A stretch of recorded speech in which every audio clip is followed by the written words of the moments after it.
ยามมีเงินอยู่ใส่ก็สบายพี่น้องเอ้ยเว้าเรื่องเงินยามเฮามีเงินไผๆก็ฮักเฮาพี่น้องเอ้ยแม้ในยามเฮาจนอยู่นำคนมีเงินมันก็ยังกังวลพี่น้องเอ้ยเว้าเรื่องเงินเงินสามารถเฮ็ดได้หลายอย่างพี่น้องเอ้ยสมัยซุมื้อนี้แต่ว่าเงินบ่สามารถซื้อชีวิตคนกลับคืนมาได้พี่น้องเอ้ยสมัยซุมื้อนี้มีข้าวกินมีปลาปิ้งกินอิ่มๆก็ยังนอนบ่หลับยังบ่อิ่มใจเท่ากับมีเงินพี่น้องเอ้ยสมัยซุมื้อนี้ไผๆก็ดิ้นรนเพราะว่าอยากมีเงินอยากสบายพี่น้องเอ้ย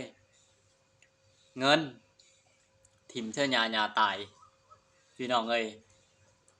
เงินทิ่มเสื้อหอยหงายทิ่มเสื้อควายล้มโบราณเพิ่นว่าจังซั่นล่ะพี่น้องเอ้ย